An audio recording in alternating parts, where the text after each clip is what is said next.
invite to the high table our rapporteur, Town Planner Dr.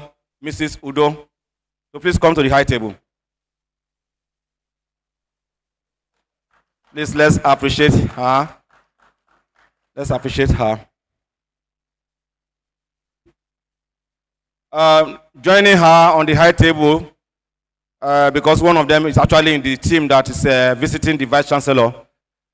But Town Planner Kwasenge, please join on the high table.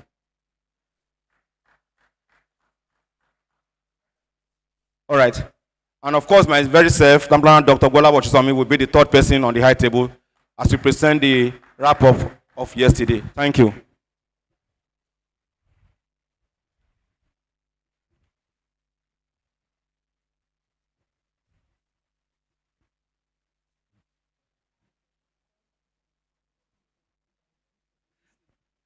All right. Okay, Town Planner Ajene Adams, you are also invited to join us on the high table.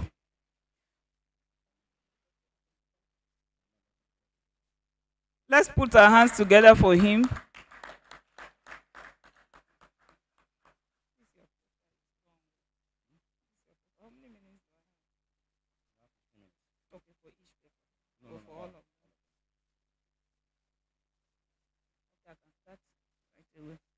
Okay, my job here is not to represent the papers that were presented yesterday, but it's just to bring back to our mind what was said here.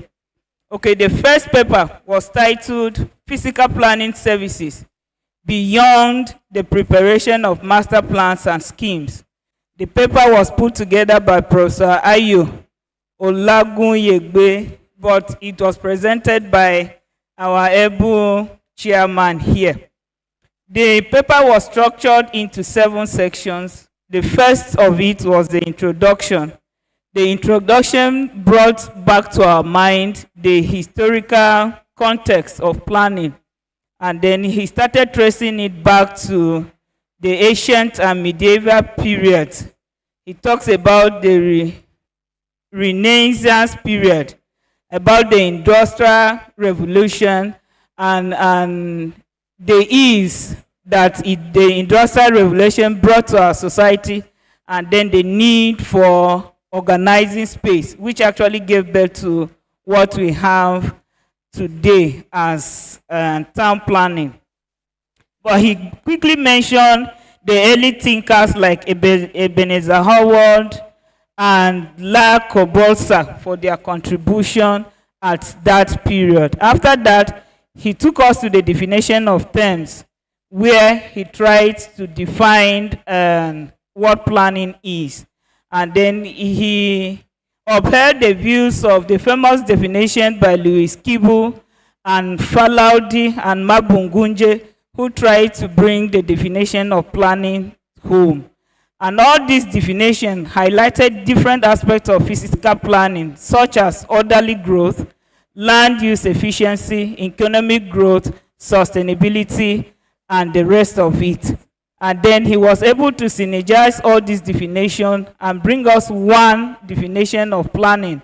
It is in his presentation as you have it on your phones. Then he took us to the traditional role of master plan. Okay, he outlined these traditional roles as a blueprint for future land use development. It provides a legal framework for development control and many other traditional roles that master plan brings to bear. But he also mentioned briefly other type of plans like the structure plans. He said that the structure plan is more flexible than the master plan. It offers broad spatial development framework. He also mentioned the subject plan. He said that it's a detailed plan that focuses on specific aspects of land use. And then he also mentioned briefly the action plan as a detailed plan that focuses on specific area within the larger development framework. He mentioned theories and concepts that shape the master planning concept. Okay, the theories that he mentioned in particular is the rational planning theory. but he criticized it as being idealistic, technocratic bias, limited flexibility, and that it excludes public participation. However, he mentioned that modern master planning theories like incremental planning, advocacy planning, system theories, and the rest of them are more participatory, they are more adaptive, and they are more sustainable methods. Then he took us to the requirement for the preparation of master plan. He told us that for master plans to be effectively prepared, we need a legal and institutional framework. We need collaboration among planners, government agencies, the public, and other professionals in the built environment. He also told us that we need an understanding of demography, economy, environment, social equity, and community needs to be able to prepare a master plan. Then he took us to the challenges of plan preparation, master plan preparation and implementation. He said that the first challenge is the static nature of a master plan against the dynamic nature of urban growth. He said that urbanization is taking place rapidly, and then there are spontaneous urban expansion and informal settlements springing everywhere, while the master plan is a static instrument that only makes room for formal settlement. Okay. Then he also said that the second challenge was in implementation and enforcement. Lack of finance, weak institutional framework, and weak enforcement mechanism all work together against the implementation of the master plan. Then he spoke about expanding the scope of physical planning services. He said that when the scope of physical planning services is expanded beyond the master plan, urban areas will be resilient, they will be inclusive, and they'll be well managed.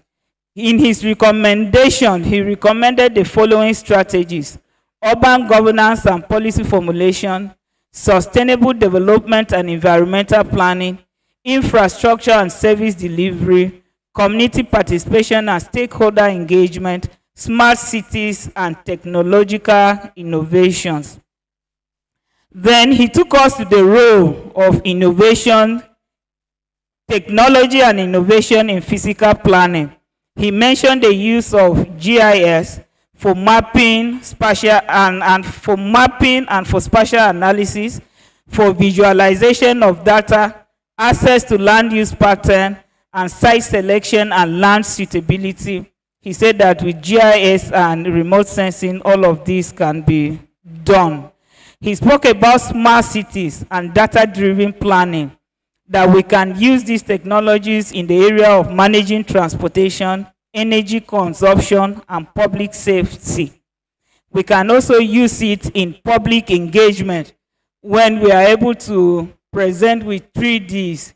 We are able to bring live projects that we are able to bring projects live, even though they are not yet implemented in the field.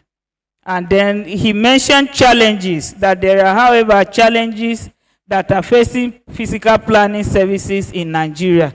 The first challenge he mentioned was institutional and governance issues. He said that there are too many agencies that are handling planning issues, so there are conflicting interests. Then we have policy and legal frameworks. There is no need to emphasize that the old urban and regional planning law has not been domesticated in many states, and the federal government itself has not fully implemented the law that it's enacted itself. Then he's also outlined founding constraints, that there are insufficient budget to planning, and then we don't have enough funds to carry out research and all of those. Then he mentioned inadequate professional capacity and skills too, that there are shortage of planners, and then the few of us that exist, we do not have IT skills. Most of us are still analog. We need to upgrade. Then He mentioned rapid urbanization and informal settlements, that cities are expanding faster than planning can handle.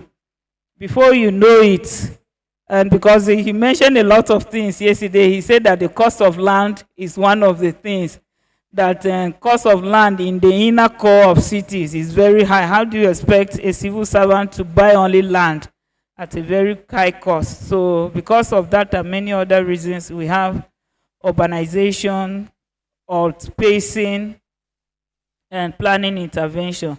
Then he mentioned rapid urbanization and informal settlement, environmental and climate change challenges. We have the sea level rising beyond normal. We are dealing with issues of flooding. There are extreme weather events that planners have to deal with. So it's a major challenge that is facing us in Nigeria. Then he concluded by suggesting strategies that will enhance effective physical planning services. He said that number one, we need to strengthen policy and legal frameworks. Number two, we need to enhance institutional capacity and professional development regularly for planners. We need to carry out public awareness and stakeholder participation. And then we need a sustainable financial and resource mobilization, among the many things that he suggested. And that was the end of the first paper. Okay, they say, okay, the second paper was titled Developing Technical Skills in the Provision of Environmental Services for Oil and Gas and International Finance Corporations Founded Projects in Nigeria. It was presented by Professor Meshach Ojile. The paper also has outlines starting from the introduction. Okay, he talked about the devil as we are about to present. To recap his paper, the man just arrived. Let us put our hands together for Prof as he takes his seat. Welcome, sir. Okay, he also gave us a brief history to the issue of environmental assessment. He mentioned the Agenda 21 in Rio de Janeiro in 1992 as the work plan for global sustainable development. He mentioned that Chapter 30 acknowledged the role that business can play in reducing the impact on the environment and then implementing a more efficient production process, and then preventive strategies, clear production technologies throughout the product life cycle. Okay, he mentioned industrialization as an index of development, even though he said that it is a mixed blessing to mankind. According to him, it enhances the quality of life, but it poses stress to management of natural system and security of public health. There are many. He says that it pollutes the air, the rivers, and the water bodies. It also destroys many ecosystems. In the face of all this pollution that are brought about by industrialization, environmental control measures have been encouraged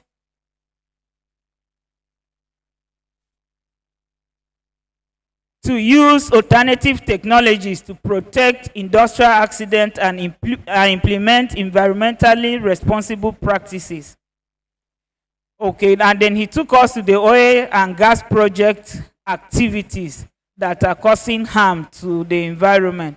He mentioned oil and gas projects such as seismic survey, exploratory drilling, exploration and production drilling, separation, compression, dehydration, pipeline, tankers, that all of them have varying degrees and dimension of environmental and social risks. He outlined controls such as emission management, energy preparedness, oil spillage prevention plan, environmental and social impact assessment, waste management, and emergency preparedness and spill prevention plans as controls to manage environmental risks. For the social risk management, he outlined controls such as community stakeholders, relation management, community health and safety management, health safety plan, cultural heritage, and archaeological management are some of the social risk management that we can use. Then he took us to the key aspects of environmental services in the oil and gas. He mentioned waste management, environmental assessment and audit, remediation and restoration, monitoring and reporting, training and awareness, oil spill response, carbon capture and storage, sustainable development, and regulatory compliance as the key aspects of environmental services that exist in the oil and gas. Then he also took us to founding International Finance Corporation founded project. He said that this includes investment in infrastructure. They are interested in investing in ports, airports, roads, water, and sanitation. He also mentioned the area of energy. He mentioned wind farm, solar power initiatives. These are areas that these people found. He also mentioned agriculture, that practices that promote sustainable agriculture, practices that make markets accessible, and agricultural value chain are founded by this international cooperation. He ended up by saying that financial institutions and social impact initiatives are also founded by this international cooperation. Then he spoke about the legal and policy frameworks. He said that in Nigeria, the federal government has promulgated laws and regulations to safeguard the Nigerian environment. He spoke about the Federal Ministry of Environment with the sole responsibility to administer and enforce environmental laws in the country. That Environmental Impact Assessment Act and procedure for evaluating EIA reports. Other regulatory agencies that he outlined include Oil and Gas Free Zone, NESRA, Nigerian Midstream and Downstream Regulatory Authority, and the rest of them as it is contained in the paper. Then he mentioned briefly the types of environmental assessment instrument. He said that environmental assessment has three major components. The first component is the process, that it must be in line with the Federal Ministry of Environment EIA procedure guidelines. Then he mentioned the document itself. He said that the document must contain environmental mitigation plan and also the environmental monitoring plan. And he said that you should remember that all of these are input into decision making. Then he took us to the skills for environmental consultancy services.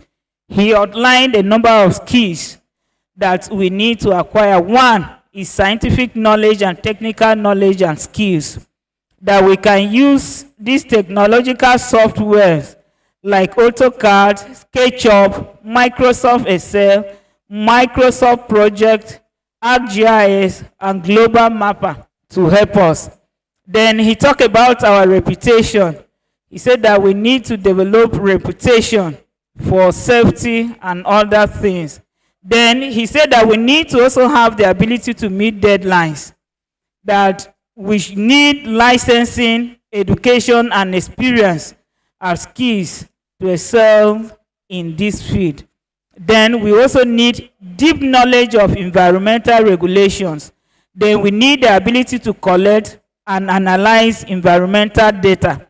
And he also says that interpersonal skills can never be undermined for us to succeed in this field. Then To round off, he took us to the urban planner in AR space. And I want to thank him very much because he said that we are already doing environmental impact in what we do. He said we play a role in impact assessment by number 1, guiding development decisions. Number 2, we ensure sustainable practices. We carry out environmental impact assessment, green infrastructure, sustainable transportation, and all of those. And then he also said that we are mitigating negative consequences by carrying out social impact assessment, traffic impact assessment, disaster risks and reduction, and community engagement. That is how he also wrapped up his presentation. Let us put our hands together. Yes. Okay, the last but not the least paper, the title was Involving Appropriate Synergy with Ministries, Departments, Agencies, and Political Heads for Effective Delivery of Projects in Nigeria. The paper was also structured in sections. The first was the introduction. In the introduction, he tried to bring out issues of multi-stakeholders approach. He said that it has been propagated as a viable governance strategy towards harnessing the resources, competence, capacities in actors. These actors can be individuals, they can be groups, for the purpose of achieving set goals and objectives. He said that the proponent of this multi-stakeholder approach believes that different actors, although they possess certain resources, but it may be weak in certain areas. So based on collectivism, a partner's weakness can be overridden by another partner's strength. And the overlay enhances a win-win situation for us. Okay, so he said that the multi-tax holder is a term that is used in good governance. He said that there is a declining need for government as a sole agent in the delivery of products and services, but that we are enhancing non-state actors for project delivery in Nigeria. He mentioned good governance features such as transparency, accountability, and participation, responsiveness, as a concept in new public management, NPM. He said that the NPM principles are built on the notion that traditional public administration resents why market principles like efficiency, effectiveness become central performance criteria in delivery of goods and services. According to him, there is a shift from development of governance without government, in which is accepted and adopted in the UK and the Netherlands, because of the growing strength and established position of interest groups in the face of declining government command and control in authority of allocation values. He said that government is now seen as being weak and incapable of steering, thus strengthening the role of other stakeholders, interest groups, and a variety of non-state actors in replacing the role previously held by government. He spoke about collaborations. He said because of this, it is necessary for us to collaborate. He spoke about collaboration and collaborative governance. He said that collaborative governance is a vital means to resolve the complexities that exist in governance. It brings public and private sectors together in collective forums with public agencies to engage in consensus-oriented decision-making. He outlined 4 vital factors that will lead to successful collaborative governance. He mentioned face-to-face dialogue, trust building, development of commitment, and shared understanding. He says that professional bodies needs to partner with themselves for effective governance. At the end, yes, he gave us the following recommendation, that because of the need for this collaborative approach, TOPREC and NITP need to establish a Nigerian Planners Partnership Working Group to spearhead synergy efforts with government at both the federal, state, and local government.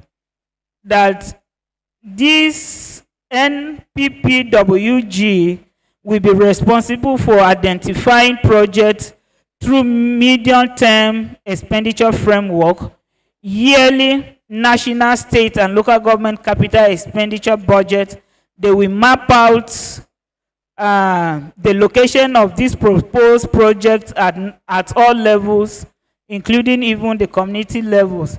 They will identify whether these projects have been carefully planned for through planning documents and advice, and then advise for the need to do it if they find that that is not in place. And the second recommendation was the establishment of Nigerian Central Project Tracking Dashboard to track and update vital attributes data on the project. Thank you. I round up now. That was also the end of the third paper. Thank you very much for listening.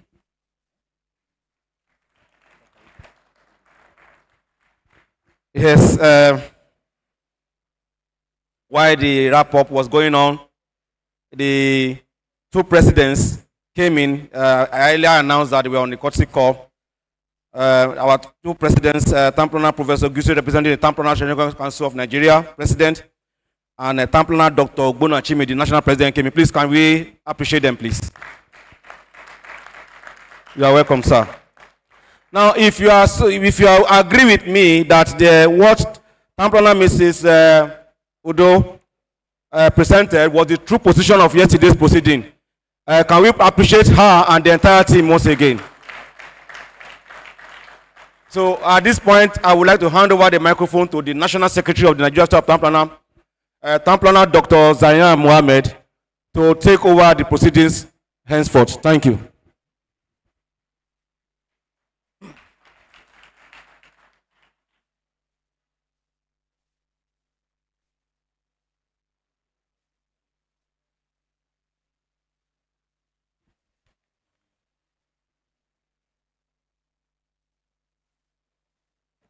My national president and the representative of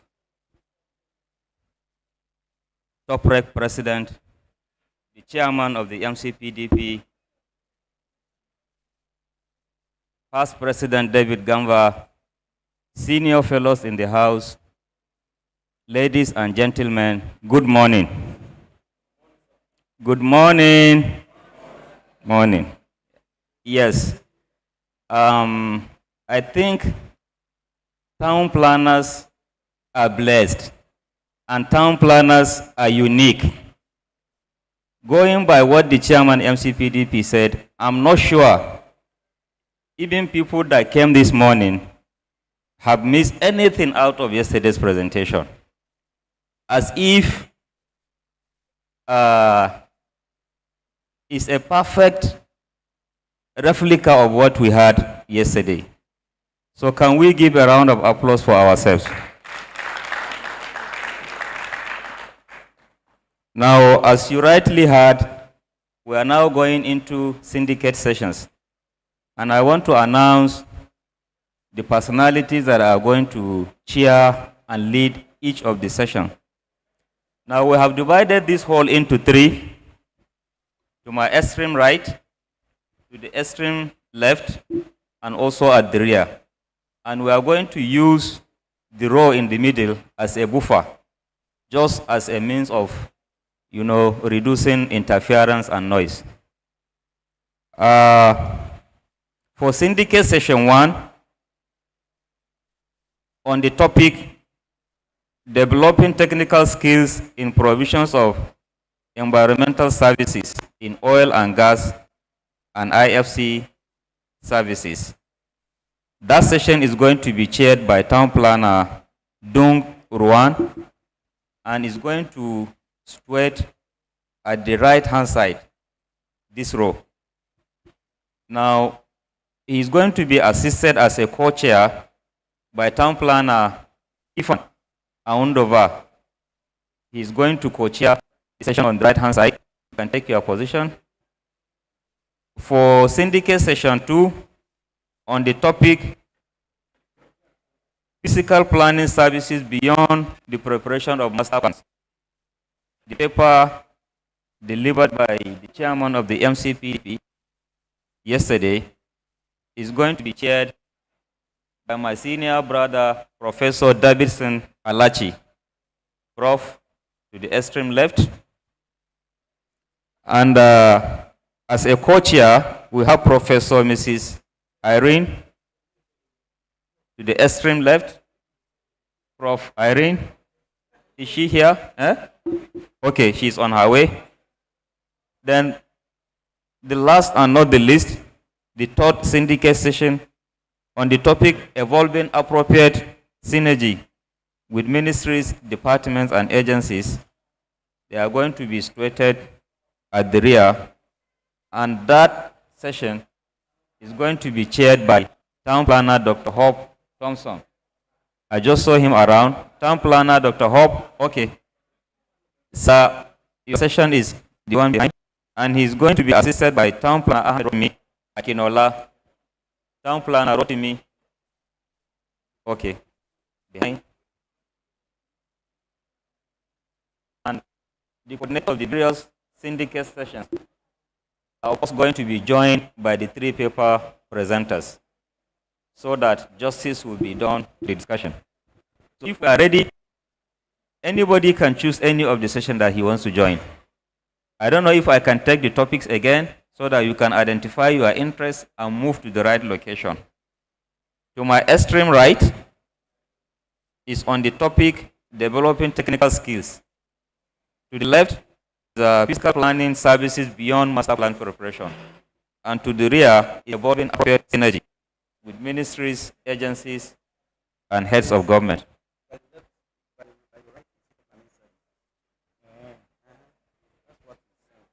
And we cannot change it for now, don't worry. Let us just change it now appropriately. This Dr. Ruan is here now. no, this is no. This technical skill for oil and gas. Yes. Who? The chairman. Don't worry. Okay. Yeah. Thank you very much. Please, ladies and gentlemen, you are free to make a choice. Let me just give these further explanations. The section at the back is for top public servants, directors, deputy directors in public service. People that have worked with government at federal and state levels or currently working. That's the one at the end there to discuss synergy with MDAs and politicians and so on. And that's the section there. Just move to the back of the hall. It has been arranged appropriately for that. Here is the section for technical services for oil and gas. We are encouraging young planners in practice and in public service to come to this section because you will gain more here. Master plan beyond physical planning services is to my left. All right, you can take that choice. I plead with the national president to join the group of synergy with MDAs because your experiences will count in that place. Thank you, sir. Past President Gamba, no, I won't advise on what you will join. I know the one that is in your mind. Time. All right, please, all the three sessions, we have just 45 minutes to discuss. It is not a place to present another paper. It is a place to discuss the recommendations and share experiences. Please, there are no sessions at the center. There are no sessions at the center. You must make a choice.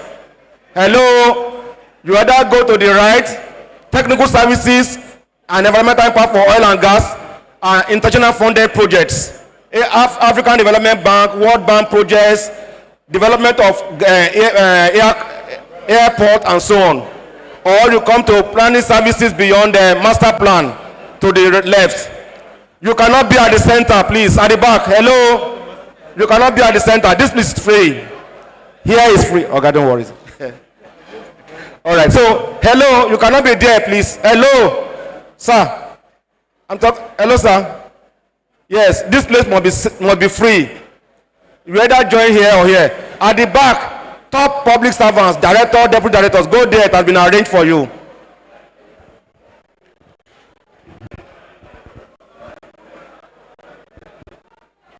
Thank you very much.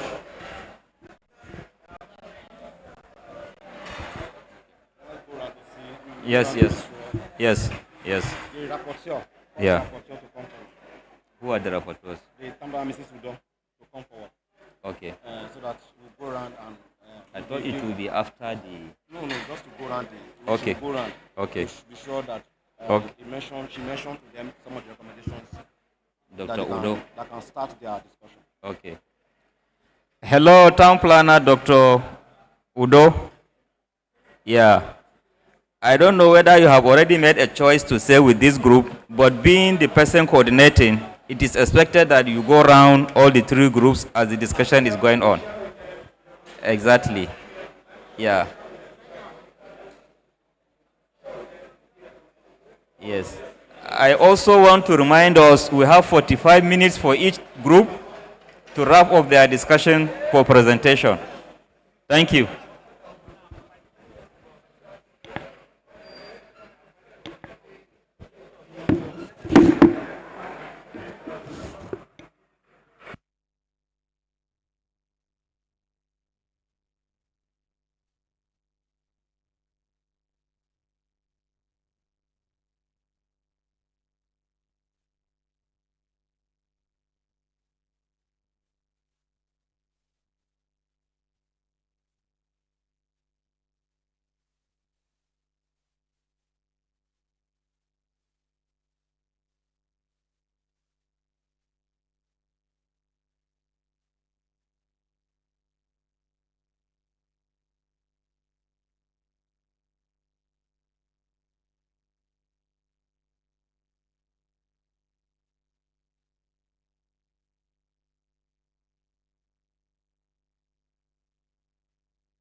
It's not okay. Hello, hello, hello, hello, hello, hello. Can you hear me? Oh, but I can still. Okay, okay, fine. My my concern about the master plan is this. When we look at the paper yesterday, and sorry, when we look at the paper yesterday and the way we look at master plans, we see master plan as this kind of state-led. Master plans have transformed. They're no longer completely seen as state-led. State-led means we see master plan as something that's done by the government. Okay.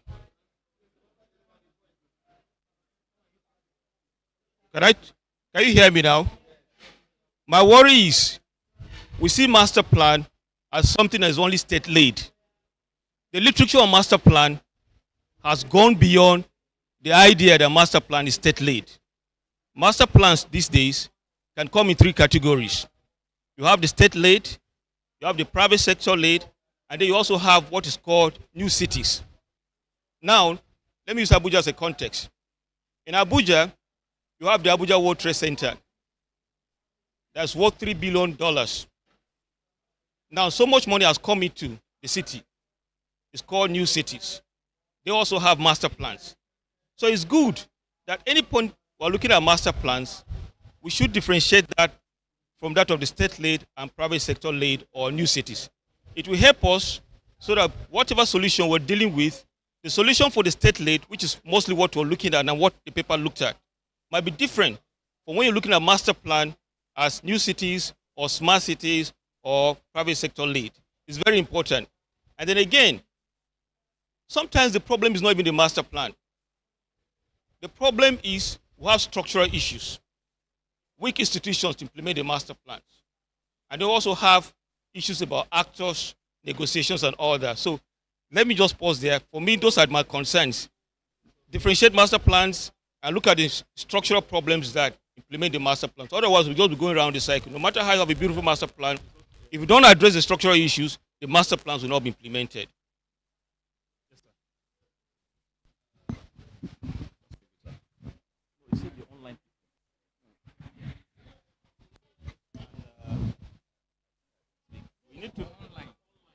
Oh, okay. Okay. I think we need to make a distinction here. As town planners, we all know that traditionally, as planners, we believe that town planning is a tool for us. Although in the literature there has been a lot of debate, trying to say that master plans are not effective in guiding and controlling physical development. But let us define what is master plan. A master plan is a blueprint that guides future development of cities and towns. That long term and being futuristic is key to master plan. Usually it takes a period of 20 to 30 years. So the distinction I want us to make here is that we are not here to debunk the fact that master plans are useful in town planning. But if I understand where we are going is to say that other than master plans, there are other services we as town planners can provide. For the fact that we have other forms of plans, like structure plans, subject plans, does not mean that we should jettison the idea of master plan. Of course, whatever kind of plan we want to adopt, it will have its limits, whether we are talking about subject plans. So for me, these various aspects of plans should be taken together. At the beginning, you have a master plan that will give an overall direction, and then within it, you can have other components of plans. But beyond that, we should look beyond the horizon. What are other services as town planners? Because society, the dynamics of development are many. And if we don't try to catch up, town planning is going to be left behind. Thank you.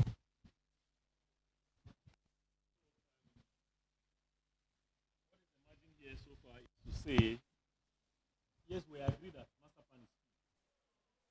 But in addition to master plan, are there other things we can do, thinking outside the box, that we also be in tandem with the master plan? Because whatever we are doing as town planners must not contradict the master plan. So what are those other things that we can look into? Good morning. The issue of master plan, as earlier said, is very key, and it's a guide that I think we cannot deviate from it. But most importantly, you cannot implement this master plan without a political will. And I understand abandon these projects, most of them are being guided by master plans. And once they come and deviate from those policies that were on ground, in order to start their own, maybe for their selfish or their of say, this is what I have brought, and not sustain what the government of the completely deviate from that program. Yes, the program of the master plan. So there's a master plan on the ground, a government has come on it, is on it, and then you came behind that government and you deviate from where it was commercial, you have changed it to residential. Own program. So I think trying to have a political connection, like somebody said, yes, as planners, being somewhere far inside, or very deep inside the political arena, we have to control our master plans. Thank you.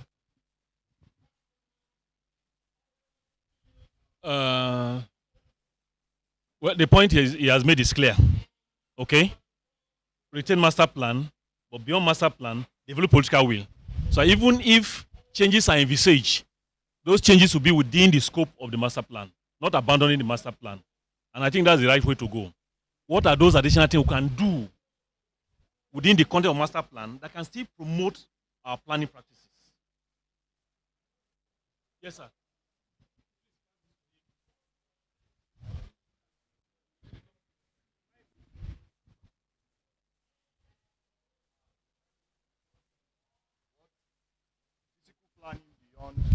Master plan. Now, some master plans, the rigidity of master plan is in such a way that it doesn't accommodate changes, some future changes. Let's say, for instance, Abuja master plan was created before I was born. And that is what we are still implementing till today. There are other sweet ideas that are coming up. Just the way we are trying or struggling in Abuja to incorporate smart cities into planning now. I think we should shift from this aspect of master plan and move into city management, where we could think about waste, and I hear you talk about transportation, waste management, transportation management, and other aspects of city management, even ICT. Look, what we are doing most of the times is we go ahead, we parcelate lands, control to police and implement. You understand? We have skylines of, let's say, 10, let's say 3, in those days that was prescribed. And up till now, we are still maintaining.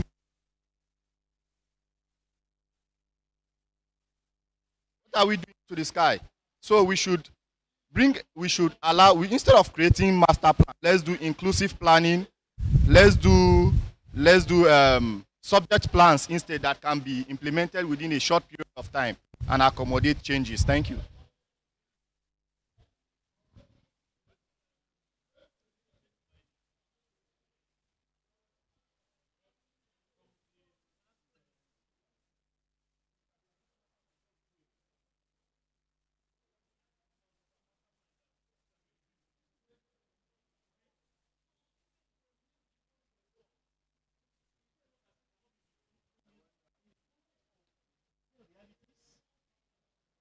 Is the traffic management, the city management, not supposed to be a component of the master plan? I thought that action plan, subject plan, I thought they also come out of the master plan. So I think what we should be thinking about is, what are those things that can make the master plan more flexible so it doesn't restrict us in our operation? Because if you don't have a master plan and then you are doing subject plan, on what basis are you doing subject plan? So I don't know if I'm guiding you properly. That's why I said let me make my confusion known. Okay?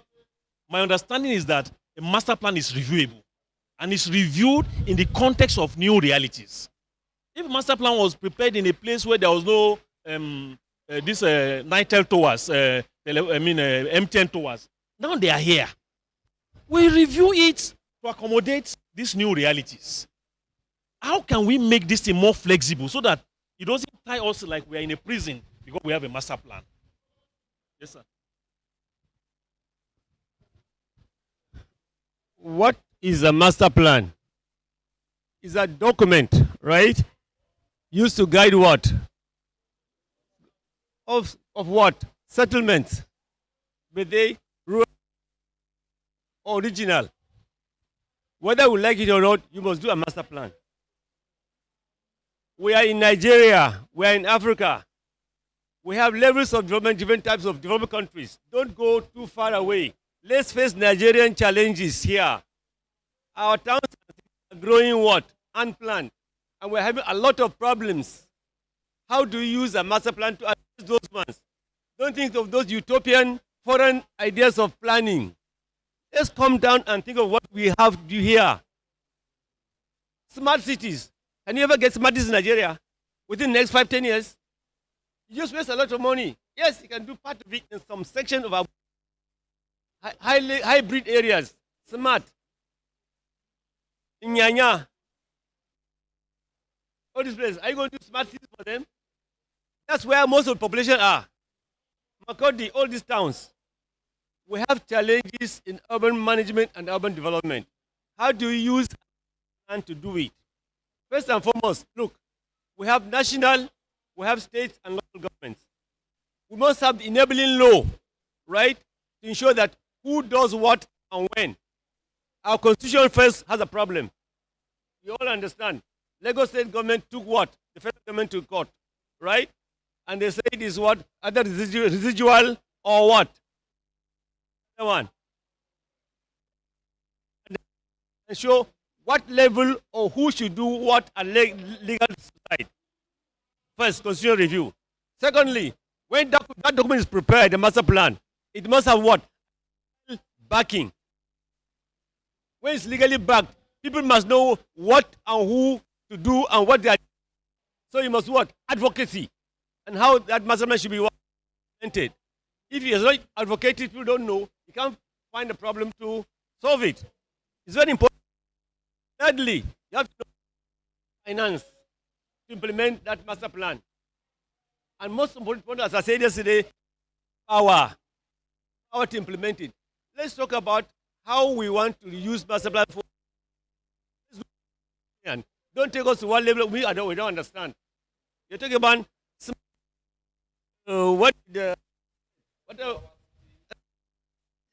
all these things. Roads, drainage, water supply, and very well, residential, industrial, and schools and management. From there, they will now graduate to where those people in Europe and can do. Let's start where we are. That is very clear. Okay, sir.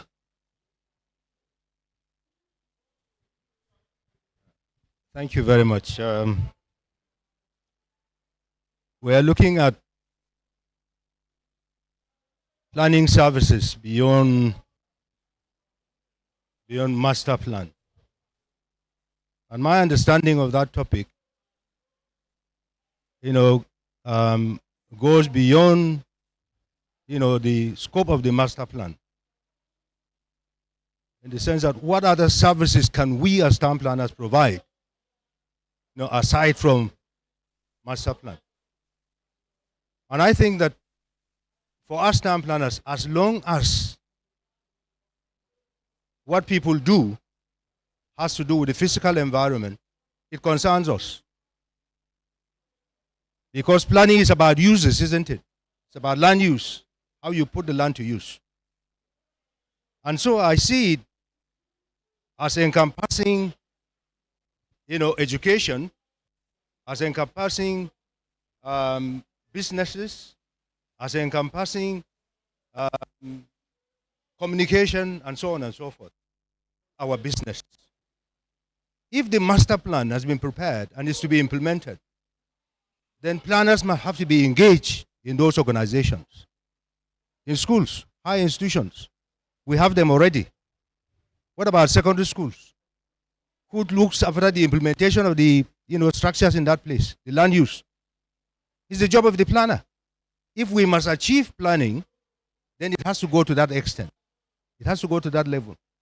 Planners will have to be employed, as it were, in those areas, those individual areas. Those are the areas that will provide services beyond master plan that we do.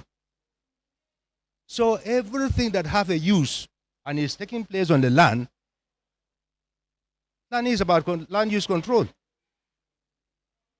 So there are openings, there are opportunities for planners in all these areas. But what we are saying is that the paper presenter acknowledged it. There must be legal framework. There must be administrative framework for doing these things. And these structures are not there. They are not there. As I said yesterday, in the local government, I know in the north, there are very few places where you have planning authorities at the local government level.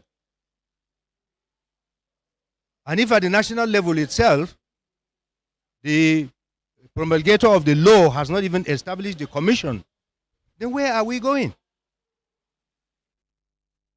Where are we heading? It's a half-hearted commitment that we're talking about. But be that as it may, there's a lot that town planners can do at the moment.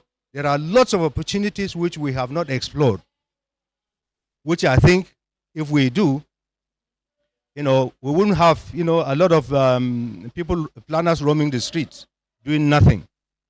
And even in our present places of work, there are opportunities that are yet to be explored, which are beyond master planning. As I said yesterday, the urban and regional planning law has paid too much emphasis on development control, as if it is the only thing. As far as the law is concerned, the only department that the law recognizes is development control. So what about master plan itself? What about regional planning? The law says there will be a department, a multidisciplinary department for development control. Now, can you do development control without a master plan? Then what are you controlling? The attempt is to draw the plan, to draw development towards the plan. The plan is a frame in which you want to now force the development.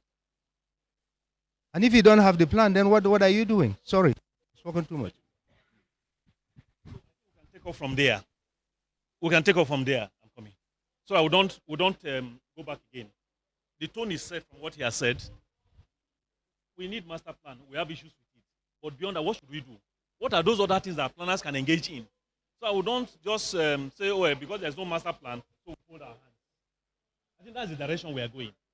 We need master plan. The enabling law has not helped. But even at that, we should think outside the box. If there is no master plan, what do we do? If there's a master plan is not implemented, what do we do? If there's a master plan that has been abandoned, what do we do? I think that's where we are going. So let's not go back to a master plan, types of master plan. Let's now become action-oriented now. What are those other things that we can do beyond all the issues of master plan? There's no one to implement that master plan. There's no political. So let's stop the cry. What do we do?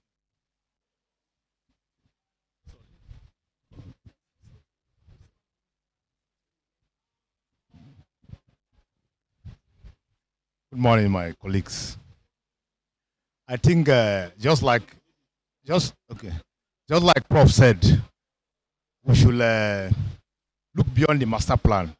There are aspects of urban management that planners can go into. For instance, we can do disaster risk reduction, do post-disaster damage and loss assessment for government, prepare risk reduction maps for foreign bodies that are ready to provide funding. If there are floods, what do the planner do? If floods happen in your districts, as a planner, what do you do?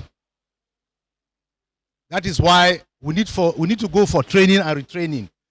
How do we prepare, for instance, risk reduction mechanisms for those that are ready to bring in funding for relief and rehabilitation?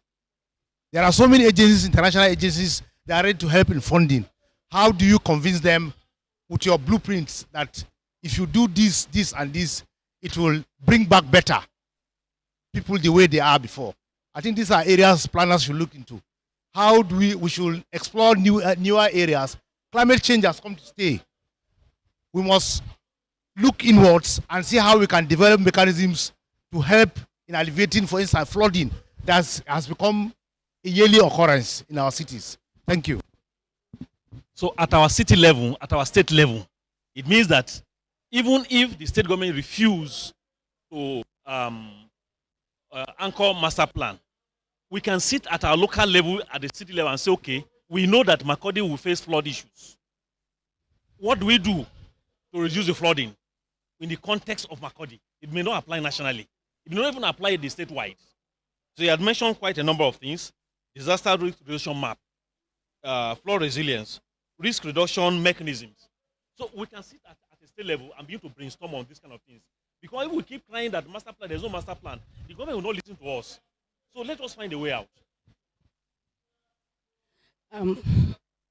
Thank you very much. I'm here to contribute my own quota. My brother here just talked about disaster risk management. I want to still emphasize that there's need for us to go into climate change. How do we mitigate against climate change? That is one of the in thing now, and is a global challenge. In fact, the unfortunate thing is that just 2 weeks ago, I was called upon because when I was essay on environment and climate change, I had a very good rapport with the MCCC, that's the Nigeria Council on Climate Change. So all their policies, but I discovered that in fact, none of the planners was involved aside me. So, but I made it a case that there is need for urban planners to be involved in anything that has to do with climate change. As I'm talking to you now, I'm part of the steering committee on the MCCC, and the next meeting, what they said was, okay, please, we want some of your urban planners to be part, because there's no way you can talk about climate change without involving the urban planners. We can as well use this opportunity. We have greens all over our states. We can use that opportunity to develop a kind of a green waste master plan. You don't even need the government. We have carbon credits, we have grants all over the world. Once you have an idea like this, you get all those grants sorted out. And there's this, my brother in Osun State. As I'm talking to you, he's a town planner. We've been relating very well.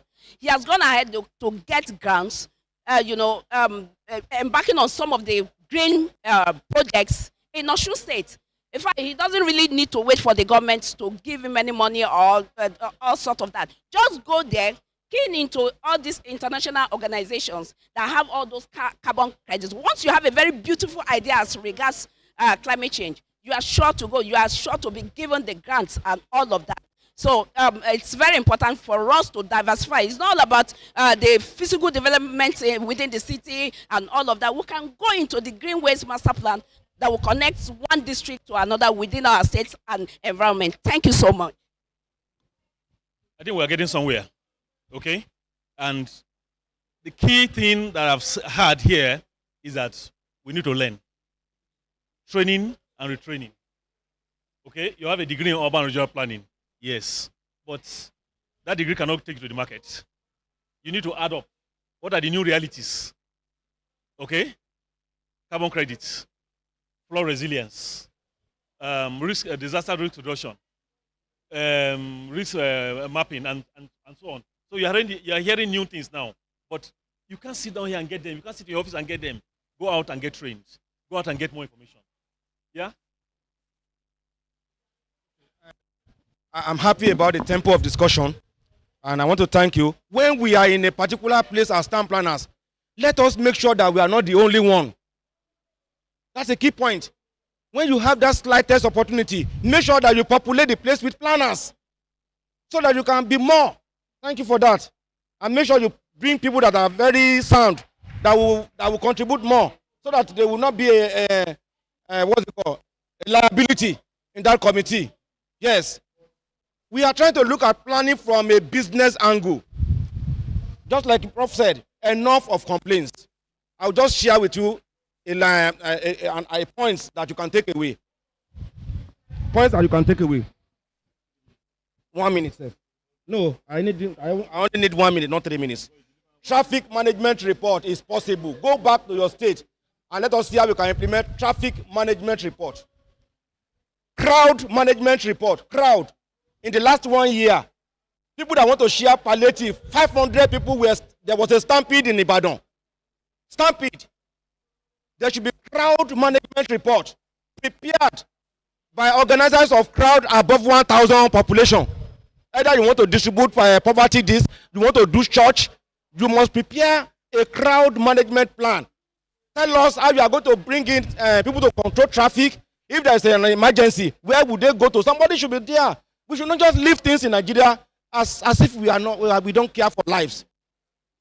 Resettlement action plan, I mentioned it earlier. Advocacy planning report. It is not all plans that are bad. We are planners. We are planners. So when you say this is not good, no.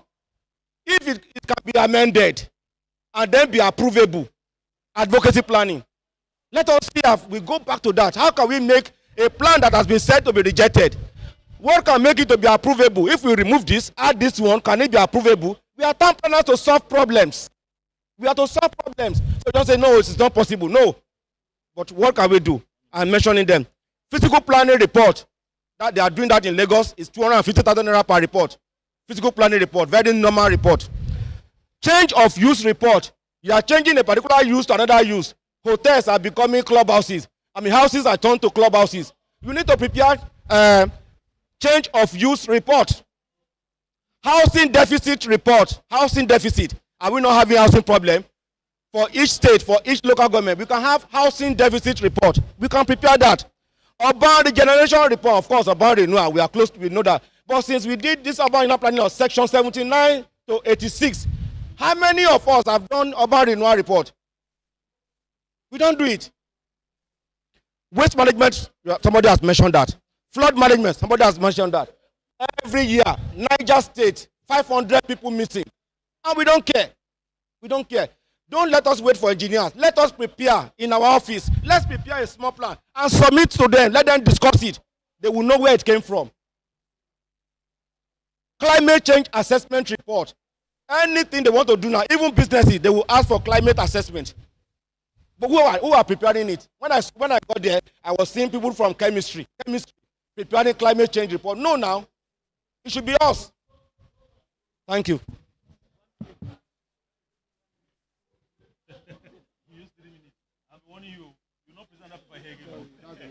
Anyway, but it was a good one. It was a good one.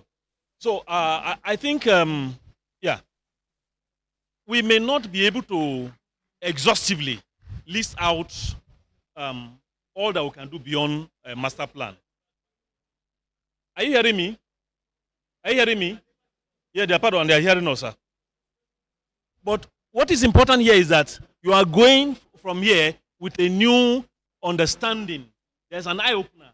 Because the peculiarity of each city, okay, will tell you what are those new insights that we need to begin to think of. But let us remember, it's not as if we are throwing away master plan. But we are not going to continue to cry over the non-implementation of master plan. We are going to say, no master plan, but we can't live in this city and be carried away by flood. We can't live in this city and become poor. Okay? So within the scope of the management of that city, the administrators, I'm sure some of the directors and the GMs are here to go back and say, you mentioned crowd. Maybe that is for Ibadan. Distinguished participants, I know that the discussion is very tense in your own side, so we are extending it by 10 minutes for you to round up. We are giving you an extension of 10 minutes to round up. Syndicate section A, B, and C. 10 minutes to round up, please. Hello. If you look towards the center, you will see bottled water there. If you are feeling thirsty, please go there and pick a bottled water for yourself. Thank you.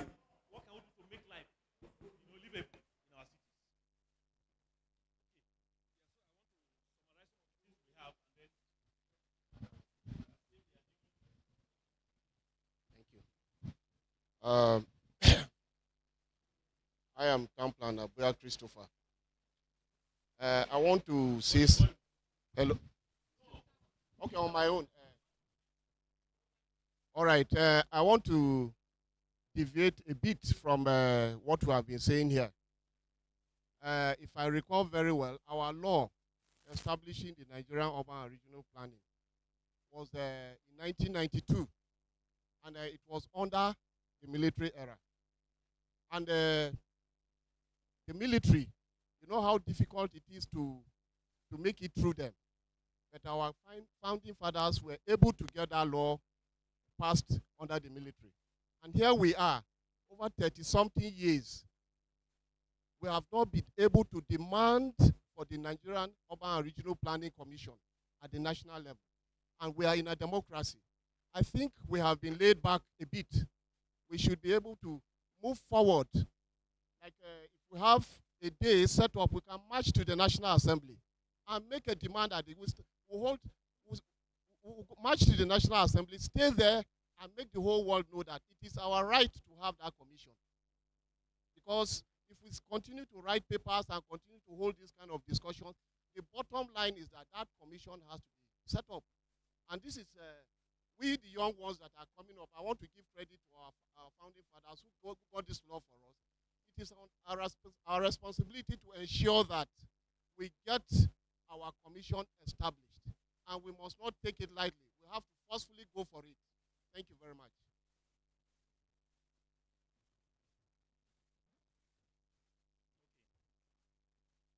I don't want to lose sight of what he said.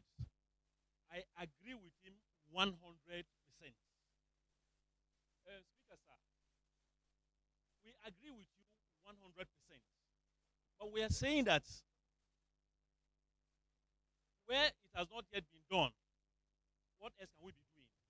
But I think your point is clear, and the NITP and TOPREC need to we'll report that in part of our report from here.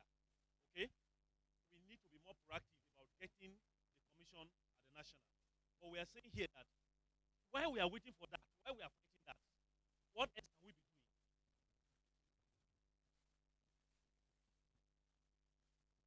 Actually, what I want to add to the discussion, in addition to what our brother just said, is that we must be willing to lobby our political office holders. We must be willing proactively to lobby those who are in office, who are in charge of making sure that our plans are implemented.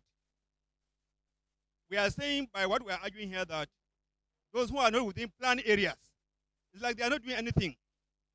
Planners who are not within master plan areas, what are they doing? We are concluding by what we are saying here is that they are not doing anything. And so I want to insist that more plans and those who are government should adhere to us, that more areas that are not covered by master plans be carried out. There should be active involvement of leaders in government, okay, with what we plan. And we must advocate and lobby. I like the last speaker yesterday who talked about planners being apolitical. Yes, I agree. But being apolitical is not enough. We must strategize to make sure that those in office hear us and get to implement what we have planned for them to carry out. I thank Erufai, even when he came to Kaduna, he had that political will. And those of us who are in Kaduna, if you get to Kaduna, you know that somebody who knows about planning, though being part of the built environment, led that state.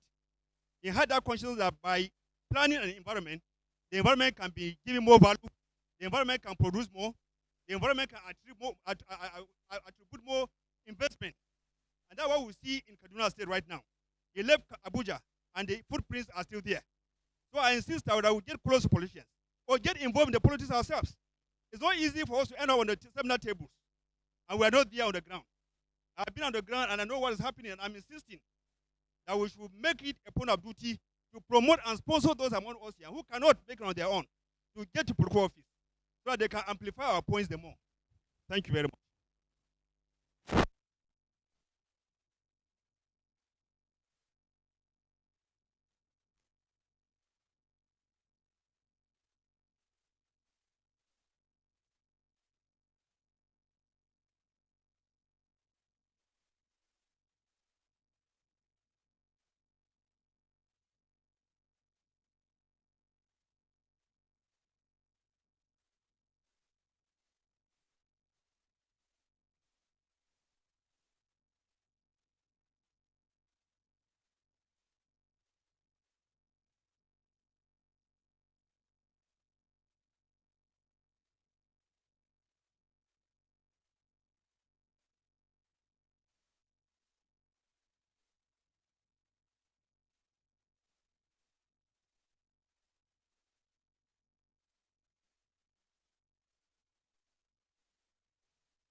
Need to go back to our training.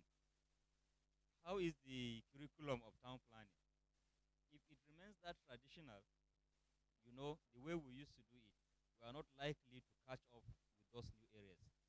So I think we need to go back to town planning training right from the school and begin to think on how to explore those new areas. Otherwise, if it is the way it used to be that we are going to maintain, we are not going to get anywhere. Like some of the new things we can do are, okay, what I'm saying is, in this sitting, we have identified new frontiers that town planners can offer their services beyond master plan. But it is important we go back to our schools, the training that me and you Okay, please, get. I want to employ us at the different sections to please round up in 2 minutes. Let us round up in 2 minutes, please. I want to remind you again, we have bottled water at the center of the hall for syndicates 1 and 2 inside the hall.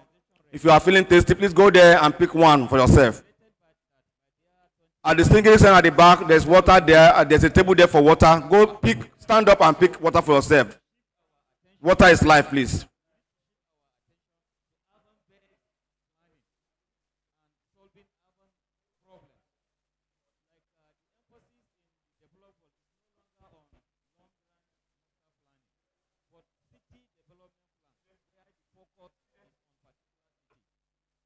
Strategic planning, which the emphasis is no more on physical development. Visionary, you look at a target that you want to achieve for a city, and you begin to develop short-term plan to catch up with the dynamics of development. What I'm recommending is also need to go back to training of town planning.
Please let us round up at the different syndicate sessions, please.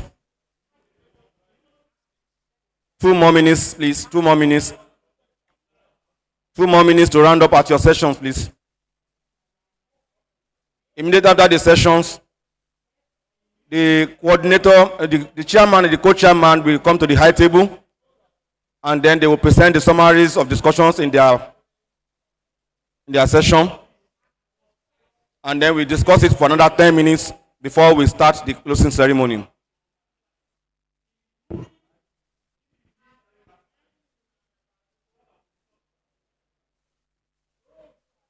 Two more minutes to round up and close your session, after which the chairman and the course of discussions at that particular section.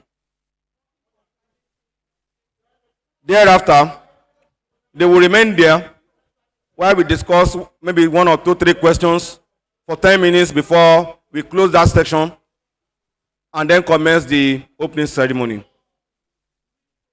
Once again, I announce we have bottled water strategically placed at the center of the hall. If you are feeling thirsty, please pick a water there.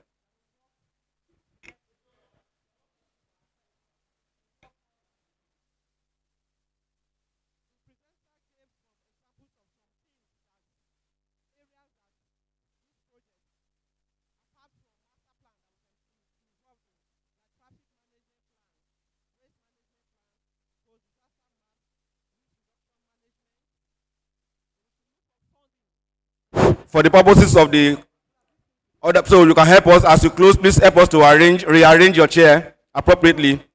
Thank you very much.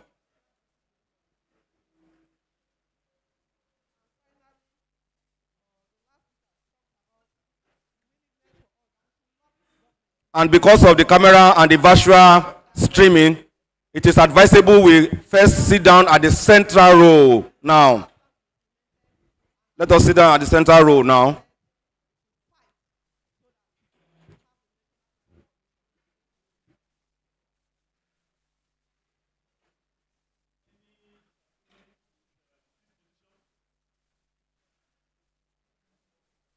No, you can leave the table.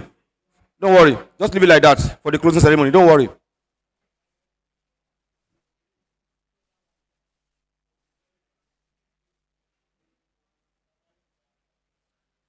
Please, for the session that has just closed, please, a round of applause for yourself, please.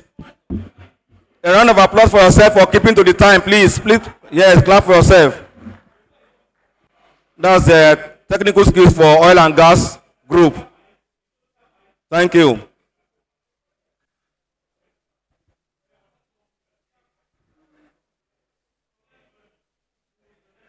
All right, thank you very much.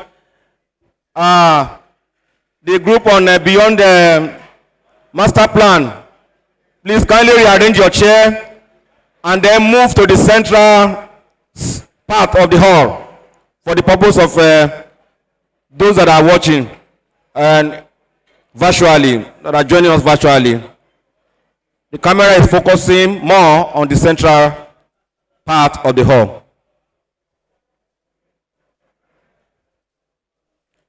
We are waiting for the politicians to conclude. And top government functionaries, yes.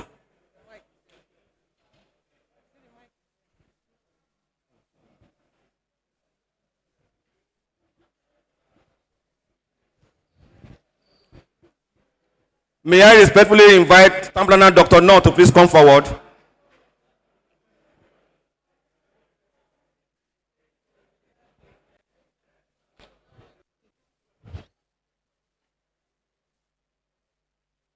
Yes.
Hello.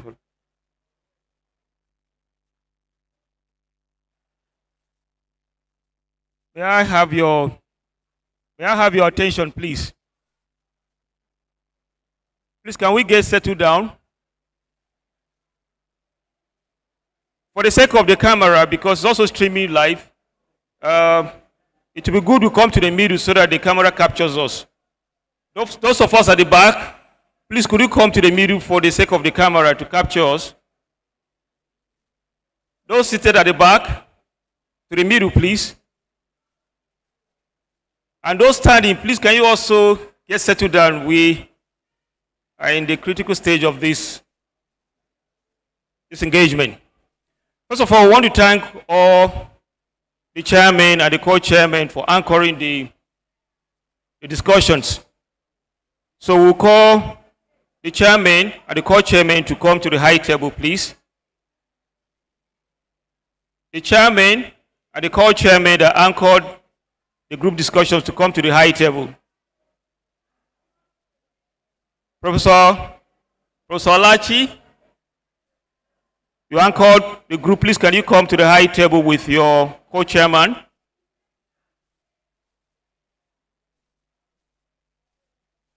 Professor Olachi and the co-chairman to the high table, please.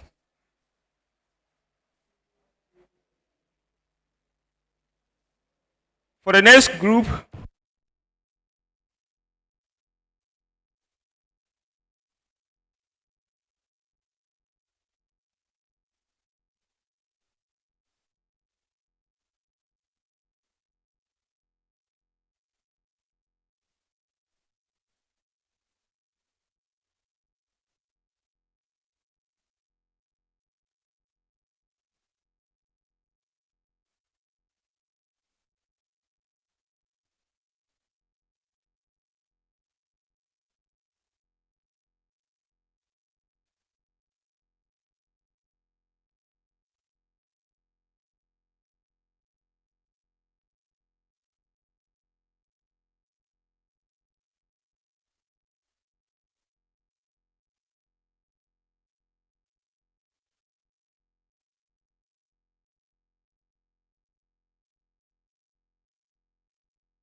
the co-chairman for group 2 and the chairman for group 2 and the co-chairman to the high table. Who's the co-chairman?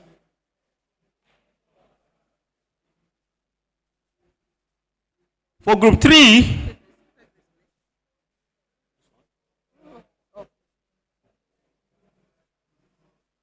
please can group 3 round up? Group 3? Please can group 3 round up? We're already behind schedule.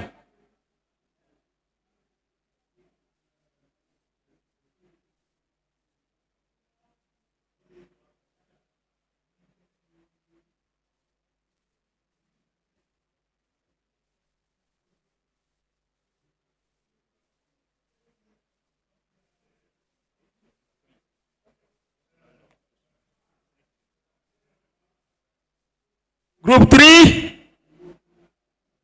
Group 3 round up?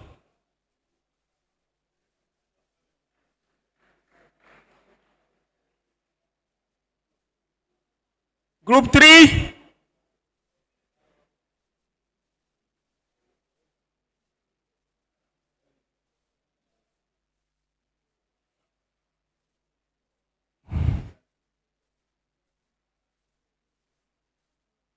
Group 3? Yeah. I've asked Felicia to stop them.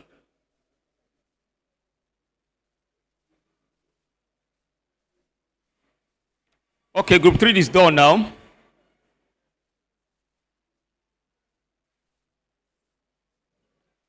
As you're coming forward, find yourself in the middle and sit.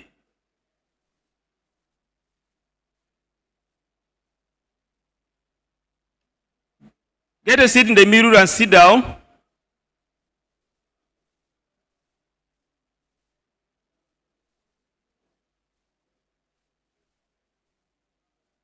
Please, let's get seated down.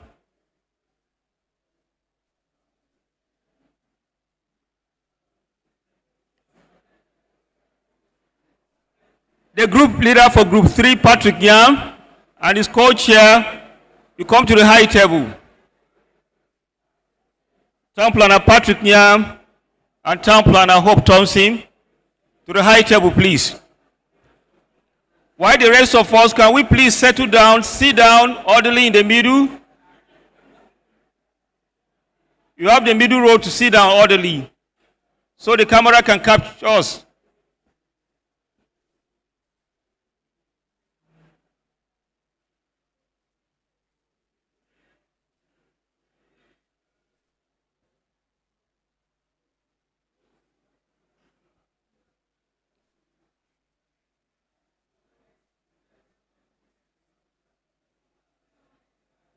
Can we stop all the noise and sit down, please?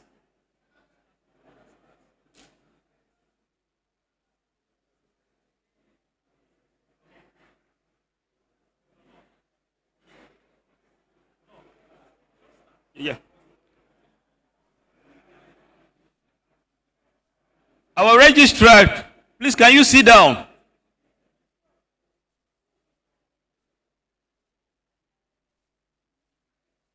Please, can you sit down? Town Planner Yinka Bellows, please, can you sit down? Town Planner Yinka Bellows, please, can you sit down?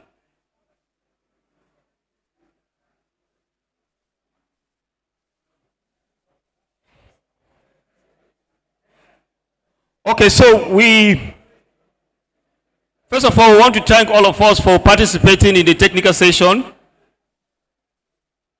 It's been brainstorming, it's been revealing, and it's also part of this day 2 engagement. I will hope that at the end of the day, we'll have a robust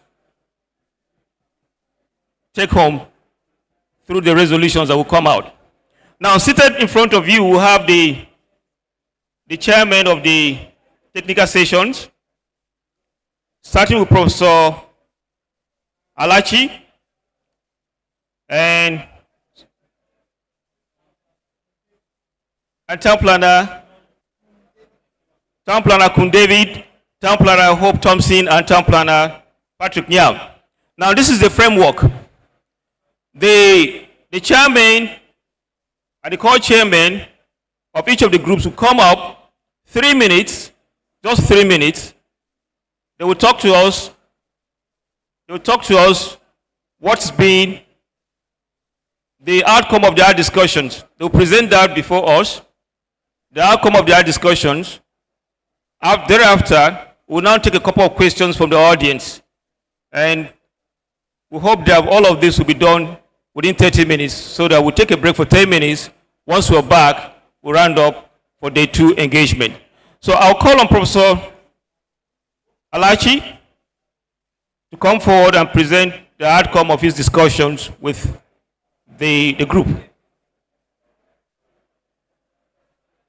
Just 5 minutes, please.